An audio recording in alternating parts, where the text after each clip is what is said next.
में टॉयलेट की समस्या बहुत गंभीर है और इसके लिए इस समस्या से मुक्त हिंदुस्तान हम करेंगे और इसलिए ये स्वच्छ भारत अभियान जो है इस योजना को उन्होंने प्राधान्य दिया है, उसके लिए मैं उनका बहुत बहुत आभारी हूं।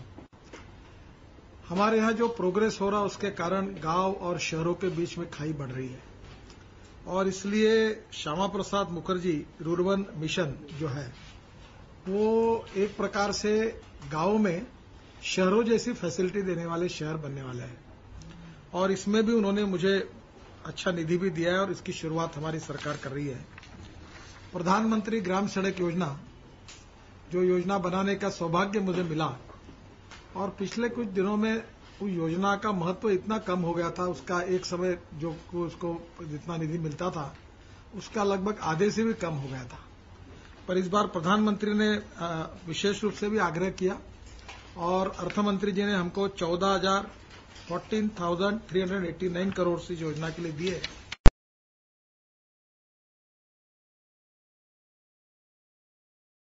नरेगा में विशेष रूप से हमारे कृषि क्षेत्र में जो सभी सांसदों की मांग थी उसमें भी सुधार करके हम लोग नरेगा में अभी 160 काम ले सकते हैं। उसमें हम एग्रीकल्चर के लिए भी बहुत से जो काम जो सुझाए जाएंगे उसका हम अंतर्भाव करेंगे। ये एक रिवोल्यूशनरी बात प्रधानमंत्री के मार्गदर्शन में अर्थमंत्री जी ने की है। इसके अलावा बाकी भी बहुत सी ग्रामीण विकास मंत्रालय की है, पीने के पानी की योजना है, वाटर कंजर्वेशन की योजना है, आजीवक है और सबसे इम्पोर्टेंट चीज यह है कि जो महिलाओं के सेल्फ हेल्प ग्रुप्स है, महिला बचत गट जिसको हम कहते हैं, उसमें 4% इंटरेस्ट केवल 150 जिलों को था, अब वो और 100 जिले उन्होंने ऐड करके वो 250 डिस्ट्रिक्ट को मिलने वाला है। ये एक बहुत रिवोल्यूशनरी कदम है और इसमें कम से कम 2 करोड़ से ज्यादा महिलाओं को इस योजना का फायदा होगा और गरीबी के रेखा के नीचे भी कुछ महिलाएं उसमें से आती है, उनको रोजगार के नए अवसर इसमें मिलेंगे। ये जो विलेज एंटरप्रेन्योरशिप प्रोग्राम है जो रूरल युवक को विशेष रूप से उसमें इंटर्नशिप बढ़े इसके लिए जो योजना बनाई गई है ये भी बहुत अच्छी है। इसमें मैं आपको केवल बात बताऊं, ये योजना जब मैंने फाइनेंस मिनिस्टर को सुझाई थी तो इसका प्रयोग किया था, जैसे आप बाल काटते हैं तो वे फेंक देते हैं, तो हमारे यहाँ महात्मा गांधी विज्ञान इंस्टीट्यूट ने ये काटने वाले बालों से एमिनो एसिड बनाया। तो मैंने अपने गांव में खेतों की एमिनो एसिड ये एग्रीकल्चर के लिए बहुत बड़ा टॉनिक है और मल्टीनेशनल कंपनी का एमिनो एसिड 550 रुपये लीटर में मिलता है। अब वो 100 किलो का मैंने यूनिट शुरू किया गांव में, अब उससे 100 लीटर रोज एमिनो एसिड बनता है और जो 550 लीटर था वो 40 रुपये लीटर किसानों को मिल रहा है। तो ये जो एंटरप्रेन्योरशिप है, ऐसे वो पैलेट बनते हैं बायोमास के। तो मैंने आग्रह किया था फाइनेंस मिनिस्टर को कि हम लोग युवाओं को रोजगार देने के लिए अच्छे से अच्छी टेक्नोलॉजी का उपयोग लेकर एंटरप्रेन्योरशिप एंड इनोवेशन इसमें रूरल सेक्टर में आप महत्व दें और मुझे बहुत खुशी है कि इसमें उन्होंने इसको मान्य किया है और इससे भी लाखों युवाओं को रोजगार मिलेगा। आज का ये विषय नहीं है पर मैं आपको आमंत्रित करूंगा कि इस प्रयोग पर करीब 15,000 युवाओं को ग्रामीण क्षेत्र में मैंने सरकार के मदद के बिना रोजगार दिया है। तो ये बहुत बड़ी योजना है और जो ग्रामीण युवाओं को उसका फायदा होगा। ये जो रूरल हाउसिंग है ये भी एक बहुत बड़ी समस्या है।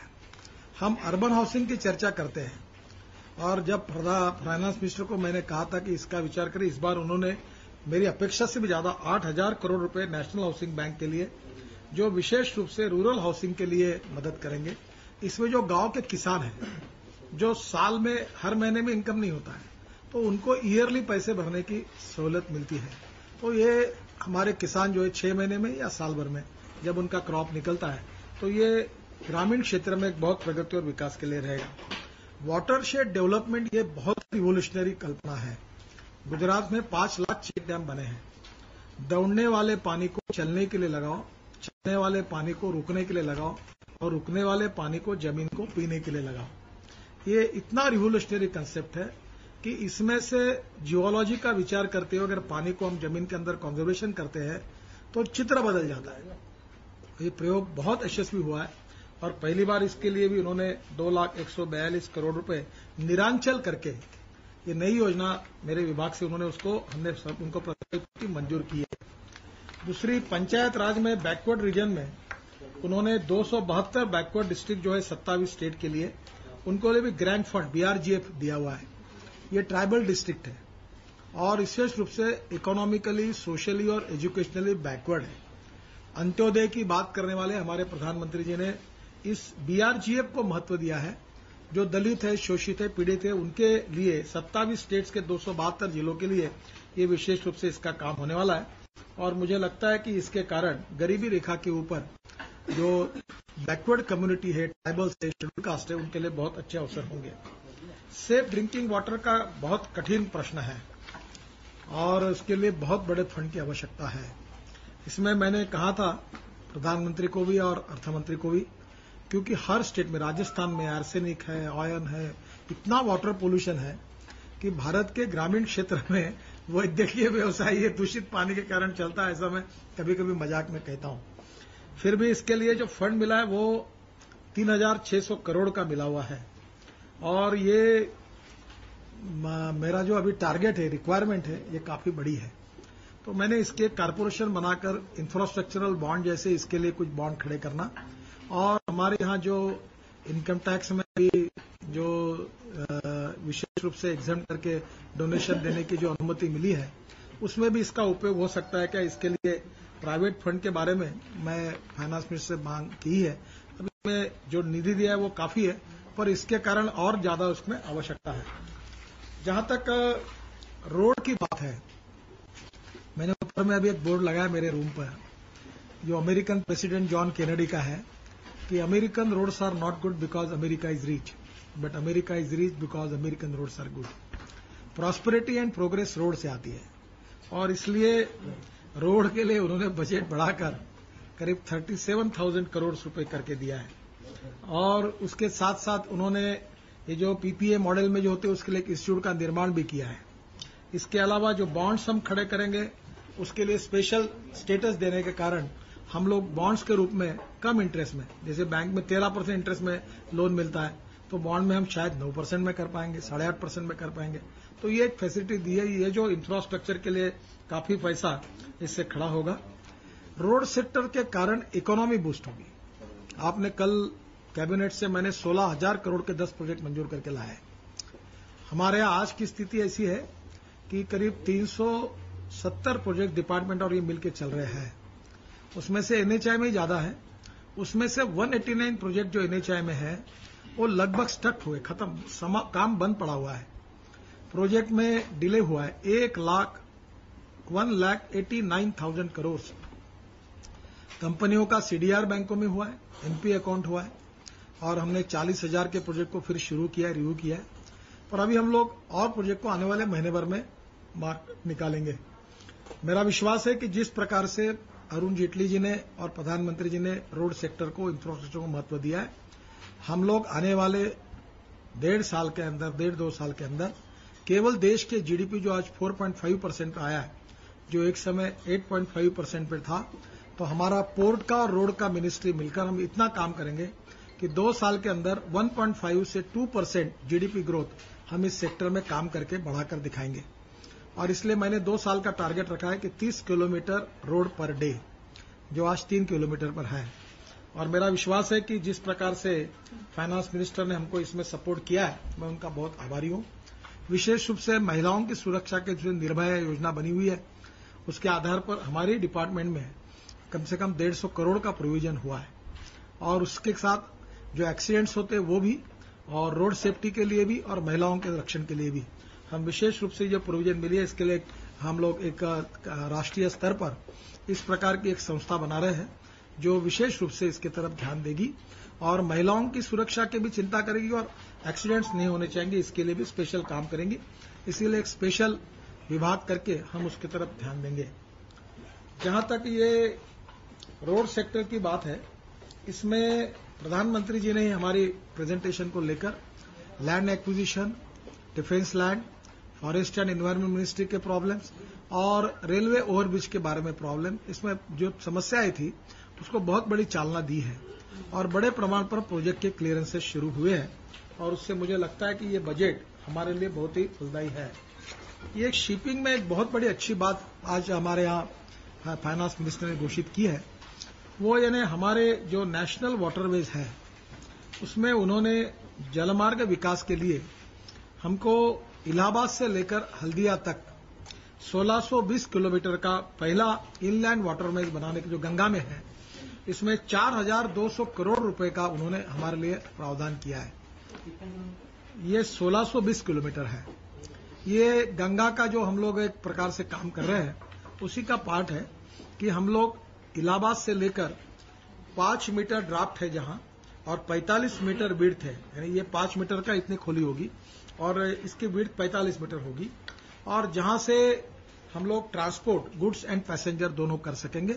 और करीब हम लोग 23 जगह पर छोटे बड़े टर्मिनल्स बना रहे हैं जो एयरपोर्ट जैसे सुंदर बनेंगे 23 जगह पर। तो वो टर्मिनल छोटे बड़े जगह पर जैसे स्टेशन होते हैं, बस पोर्ट होते हैं, एयरपोर्ट होता है, वैसे ये टर्मिनल पोर्ट होगा गंगा के किनारे पर, और यहाँ होटल, रेस्टोरेंट्स, हैंडलूम, हैंडीक्राफ्ट्स होगा, पार्किंग होगा और यहाँ से ट्रांसपोर्ट भी होगा। तो ये कल्पना है, पहला प्रोजेक्ट 1620 किलोमीटर का, इसकी शुरुआत हम कर रहे हैं और मेरा विश्वास है कि आने वाले दिनों में ये क्षेत्र को हम बहुत बड़ी प्रायोरिटी देंगे। जहां तक इंडियन कंट्रोल टनेज जो है, जो इंडियन शिप बिल्डिंग इंडस्ट्री का संबंध है, आपको पता है कोचिन शिपयार्ड हमारा बड़ा है। अब ये ब्रेकिंग करने के लिए भी हमारे यहाँ टैक्स भी प्रॉब्लमेटिक थे। अर्थमंत्री ने इस सब प्रॉब्लम को जिस प्रकार से एड्रेस किया है, अब ये शिप ब्रेकिंग का काम भी हिंदुस्तान में बड़े प्रमाण पर शुरू होगा और इंडियन शिप इंडस्ट्रीज को भी कंपटीशन में काम करने के लिए प्रोत्साहन मिलेगा। मैं विशेष रूप से उनका बहुत आभारी हूं कि उन्होंने इस बात को भी हमारे मान्य किया है।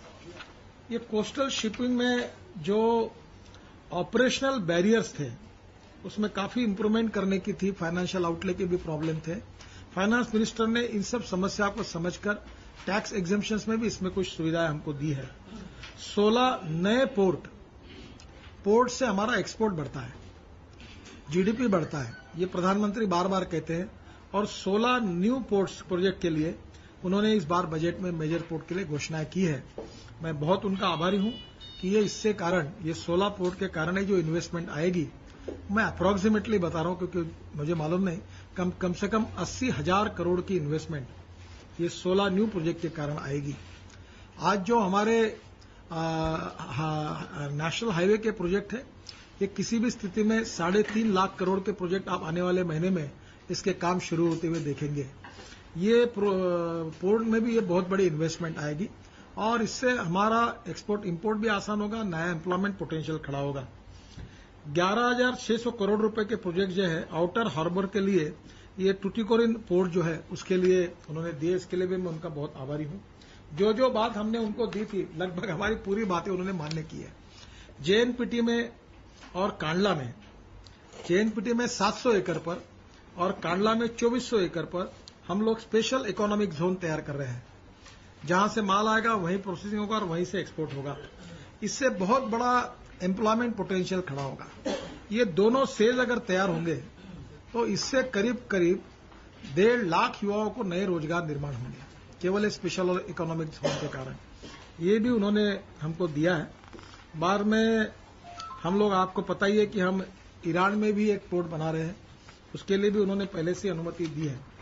ये पूरा जो हमारा आज का जो बजट है, ये इकोनॉमी को एक्सेलरेट करने वाला है, एम्प्लॉयमेंट पोटेंशियल, रोजगार की निर्मित को बढ़ाने वाला है। और जो इकोनॉमी पिछले 10 साल से लगभग 8.5% जीडीपी ग्रोथ जो एनडीए के रूल में अटल बिहारी वाजपेयी जी के नेतृत्व में था, वो 4.5 पर आकर पहुंचा है। मेरा विश्वास है कि ये बजट रिवोल्यूशनरी है, ऐतिहासिक है। एक तरफ गांव, गरीब, मजदूर, किसान की भी चिंता की गई, गांवों की भी चिंता की है, और दूसरी तरफ ई गवर्नेंस और गुड गवर्नेंस का भी विचार हुआ है, और उसके साथ साथ टेक्नोलॉजी का भी विचार हुआ है।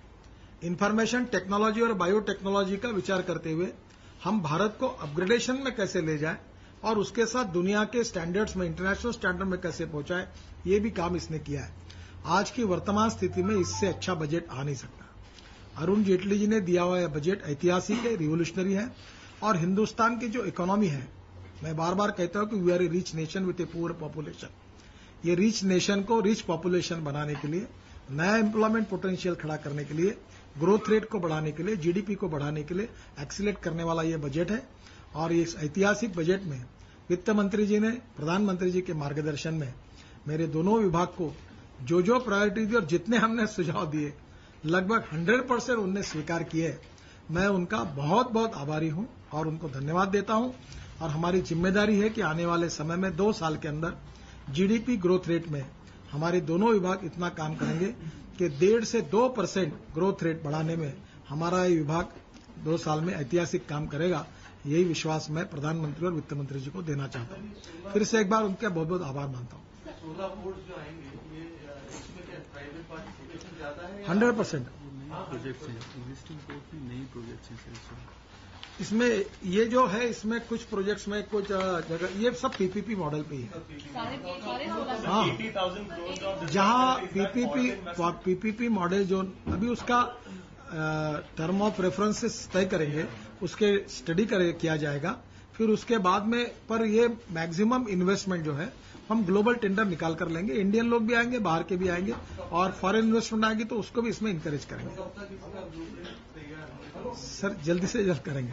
सर ये जो 4,200 एलोकेशन है हल्दिया और इलाहाबाद वाला, उसमें गवर्नमेंट एलोकेशन इतना, उसके अलावा और कितना खर्चा होगा टोटल उस प्रोजेक्ट? देखिए इसमें ऐसा है कि हम 100 किलोमीटर में बैरेजेस बना रहे हैं। बैरेजेस कम ब्रिज होगा और उसके साथ ये जब शिप आएगा तो ब्रिज ऐसा ऊपर हो जाएगा, बाजू हो जाएगा और शिप जाएगा, जैसे वो यूरोप में और ये है। बाद में ये बैरेज के कारण क्या होगा कि 5 मीटर का ड्राफ्ट परमानेंट साल भर मेंटेन होगा। जब ज्यादा बाढ़ आएगी तो पानी ऊपर से बह जाएगा। तो दिस इज द सिस्टम है।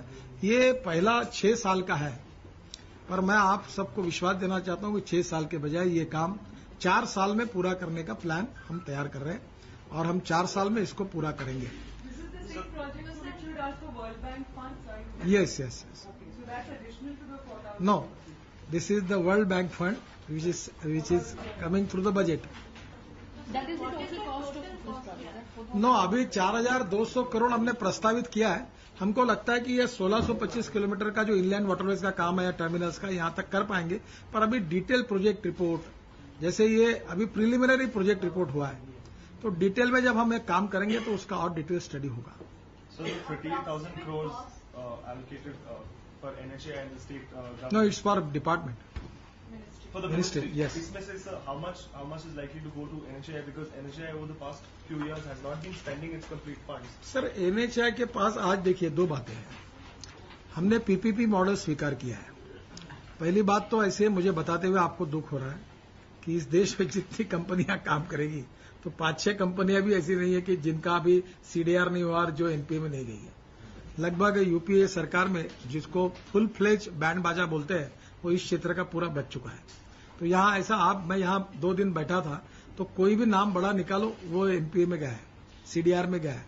तो आज हमको पहला काम ये करना है कि हम लोग नए प्रोजेक्ट जो ले रहे हैं उसमें जो वायबिलिटी के लिए जो गैप है वो हम दे सकते हैं। कुछ प्रोजेक्ट ऐसे जो बीओटी पर संबंध है उसके लिए हम खर्चा करेंगे और एनएचआई बॉन्ड्स भी खड़ा कर सकता है और एनएचआई के प्रोजेक्ट एक बार चालू हो जाएंगे तो निश्चित रूप से मुझे लगता है कि उनको सेल्फ फंड में भी वो खड़ा कर पाएंगे, बॉन्ड्स में भी खड़ा कर पाएंगे। डिपार्टमेंट से जितनी सहायता होगी उतनी हम जरूर उनको करेंगे, पर कम से कम सहायता हम करेंगे कि एनएचआई अपने पैरों पर खड़ा हो सकता है।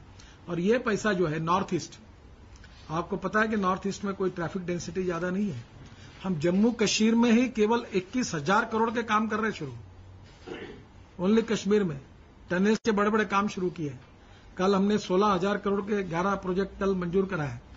तो आप एक समझ लीजिए कि इसके बाद हमको ईपीसी मोड में जाना पड़ेगा, क्योंकि बीओटी मोड और पीपीपी मोड में अभी लोग आएंगे तो पहली प्रायोरिटी उनको देंगे, नहीं आएंगे तो ईपीसी मोड में जाएंगे।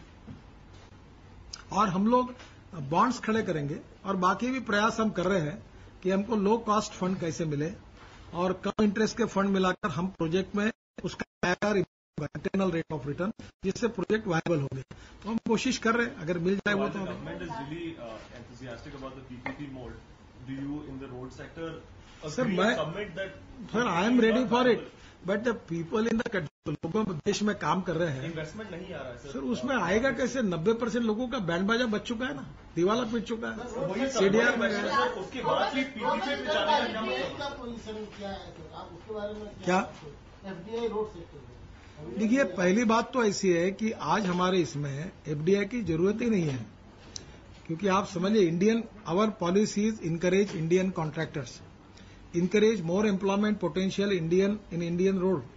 हम लोग क्या चाहते हैं कि हमारे ही जो लोग आज है, मैं उनको मदद कर रहा हूं, इंडस्ट्री को खड़े करने की कोशिश कर रहा हूं, उनके प्रॉब्लम सॉल्व कर रहा हूं, बैंकों के साथ बैठकर करो। और 1 महीने के बाद मैं आपके सामने आऊंगा और मैं बताऊंगा आपको पूरा क्या पावर पॉइंट प्रेजेंट करके, इतने रोड, इतने प्रॉब्लम, इतने सॉल्व किए, अब 100% सॉल्व किए, अब रोड दब रहा है। तो मुझे थोड़ा टाइम दीजिए, you will get the result. How will you fix the responsibility and accountability on the private parties that are there? Because there have been examples in the past where the private parties have exited the project, not just in road and other infra projects. Your information is partly correct. There is no land acquisition, there is no environment clearance, there is no railway overbridge. कैसे काम कर पाएंगे? केवल वो जिम्मेदार है ऐसा नहीं है। 10% लैंड एक्विजिशन दे दिया आपने, 2-2 हजार करोड़ के प्रोजेक्ट दे दिए। अब मैं वो इतिहास के काले पन्नों में जाकर वो दोहराना ही नहीं चाहता। जो हुआ सो आप नए आपने कहा कंपनी का बैंक बजा हुआ है, then why is the government going towards PPP and not towards EPC? When the companies can't fund, they are not in a position to fund. There is a law. Previous government ने planning commission से instruction दी कि हर project को पहले PPP mode में कोशिश करो, फिर नहीं मिलेगा तो इसमें जाओ। कल कैबिनेट में चर्चा हुई और मैंने यू आर एब्सोल्युटली करेक्ट, यही बात आप बोल रहे, यही मैंने कल वहां रखी और प्रधानमंत्री ने मुझे तुरंत रिपोर्ट मांग के फाइल मंगाई। आज हमारी फाइल एनएचआई प्रेसिडेंट और सेक्रेटरी ने तैयार की और प्रधानमंत्री के पास अभी ऊपर जाकर मैं साइन करूंगा और फाइल चली जाएगी। सेम थिंग रोड सेफ्टी की बहुत बातें की थी, लेकिन इसमें बजट में रोड सेफ्टी या इवन सेफ्टी में ऐसा कुछ नहीं है। आपने सुना नहीं बजट। ये निर्भया योजना क्या है? इसके साथ साथ हमारे पास जो फंड आया है, जो सेफ्टी के लिए हम एक कारपोरेशन बना रहे हैं, जिसके लिए मैंने 2 दिन मीटिंग लेकर हर रीजनल मैनेजर को बुलाया था। आपको शायद मेरी रिपोर्ट आप बाद में ले लेना, मैं आज इनको इंस्ट्रक्शन दे देता हूं। हमारे 2 दिन के मीटिंग में कितने एक्सीडेंटल स्पॉट कौन से राज्यों ने और हमारे एनएचआई ने कितने इंप्रूव किए, कितने एक्सीडेंटल स्पॉट हमने आइडेंटिफाई किए, इसका रिपोर्ट जरा आप तैयार करके सबको दीजिए। आपको बजटरी एलोकेशन में आपका 2-3 मिनिस्ट्रीज को मिला है, थोड़ा उसको एलैबोरेट करके एक्सप्लेन कर सकते हैं, क्योंकि कुछ फंड्स तो स्प्रेड ओवर 4 ईयर। ऐसे 9 योजना है ग्रामीण विकास की। पानी पुरोठा के लिए अलग योजना है, शिपिंग का अलग है, ये तुम्हारे रोड का अलग है। तो ये मेरे ग्रामीण विकास में इतनी, नरेगा की योजना अलग है, प्रधानमंत्री ग्राम सड़क अलग है, उसका एक अंदाजन मैंने आपको बताया। सर डेवलपमेंट में सर 40,000 प्लान एक्सपेंडिचर कम हुआ है, कहाँ से ये कम है? आई मीन ये मुझे मालूम है, डॉक्यूमेंट में है। वो फाइनेंस मिनिस्टर से पूछो, मेरे डिपार्टमेंट के बारे में मुझे पूछो। प्लान एक्सपेंडिचर कहाँ हुआ है? 40,000, मोर देन 40,000। नहीं, मुझे तो ऐसा पता नहीं। मुझे पक्का मालूम नहीं, पर 32,000 था, वो अब बढ़ा है। गडकरी जी, ये स्वर्गीय मुंडे जी का विजन, कुछ रूरल मंत्री जो अपने स्वर्गीय, उनका कुछ विजन आपने डाला है या नहीं? बिल्कुल, जो उन्होंने पहले निर्णय किए थे उस सब निर्णयों को हमने दोहराया है। प्रोजेक्ट बताया इसके लिए, रोड के लिए, बैंकों का तो काफी अब रोड के प्रति अबाउट रोड। देखिए, मैं आपको एक बात बताना चाहता हूं।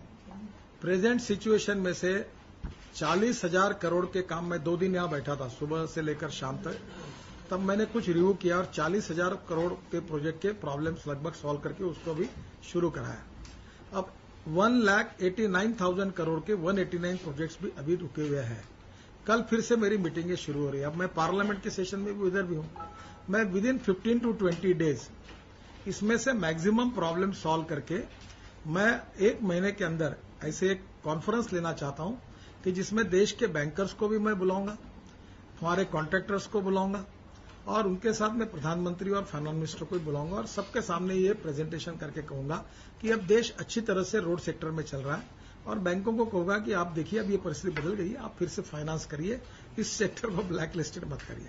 But it will take some time for me to organise that. Sir, ये जो 16,000 करोड़ का कल अप्रूवल हुआ है प्रोजेक्ट्स का, वो क्या सारा ईपीसी फॉर्मेट में हो रहा है? नहीं मैडम, पहले उसको जो अप्रूवल मिला है वो पीपीपी में मिला है। अब उसमें ऐसा है कि इसके पहले जो कमिटी है, उस कमिटी ने कहा है कि पहले पीपीपी में ट्राई करो। अब जो प्रोसीजर था पूरा, पुराने सरकार का, उस प्रोसीजर को अभी बंद करने के लिए प्रधानमंत्री ने कहा है और कहा कि आप नया प्रोसीजर, हमारे को अनुमति थी 500 करोड़ की थी, तो बोले 1000 करोड़ के आप ये आपके लेवल पर आपके अधिकार बढ़ाइए।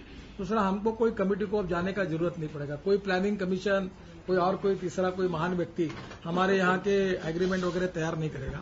अब सब अधिकार हमको लेकर एक नोट बनाकर आइए। वो नोट कल एनएचआई चेयरमैन और सेक्रेटरी को मैंने कहा, उन्होंने बनाई है, वो प्रधानमंत्री जी को जाएगी, हमको अधिकार मिलेंगे और इसी बिल्डिंग में इसी डिपार्टमेंट में करेंगे। जब 1000 करोड़ के ऊपर का प्रोजेक्ट होगा तब हम कैबिनेट में जाएंगे। 1000 करोड़ आपका वो डेलीगेशन अभी तक हुआ नहीं है, हो जाएगा, आज जाएगा, हो जाने की संभावना है। मैं वो फाइल आज भेज रहा हूँ, आप जो है वो वैसे। अभी नरेगा में पैसा मिला है एग्रीकल्चर के लिए, उसका उपयोग होगा। 160 वैल्यू एडिशन का भी उसमें हो, यह आग्रह है, और 160 ऐसे विषय की जिसमें हम ये काम कर सकते हैं। इस बार एग्रीकल्चर का भी एक नया डोवर अपने अर्थमंत्री जी ने ओपन किया, उसमें भी जो प्रस्ताव आएंगे उसमें हम पॉजिटिव हैं। और ऐसे स्थिति में देश में अभी तक बरसात ठीक से आई नहीं है, सूखा आ सकता है। ऐसी स्थिति में उसका नरेगा का उपयोग हम जगह जगह पर स्थितियों को ध्यान में लेकर उसमें जरूर मार्ग निकालेंगे। 600 करोड़ का एलोकेशन है only for Tuticorin. Why this much of such a large amount for this particular project? मुझे पता नहीं उसका। Thank you very much. वो पोर्ट कांडला और जेएनपीटी दोनों मिलकर कोर्ट करके कर रहे हैं। दोनों पोर्ट ने अपनी कंपनी बनाकर वो पोर्ट बना। एमईए का जो मिल रहा है वो तो बड़ा लॉस मेकिंग प्रोजेक्ट है। कौन सा? क्या कर रहा है? Whether you are onboarding a coordination committee for the civil aviation and railways for all infrastructure related projects. वो जो प्रोजेक्ट अटके हुए हैं उसमें एक कमेटी बनाई है और उसमें चारों मंत्री, चारों विभाग के मंत्री, राज्य मंत्री और समय समय जहाँ काम अटका है फॉरेस्ट डिपार्टमेंट उनको मंत्रियों को बुलाकर प्रोजेक्ट टू प्रोजेक्ट आप उसमें मार्ग निकालेंगे सब। Sir, the note that you are sending to monthly meeting the PPP वाला जो Congress Will it have a monthly review meeting? Sir वो खत्म करने के लिए नोट भेज रहे हैं।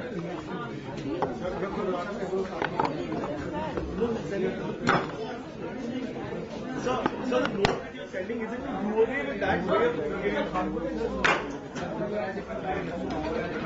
Hello.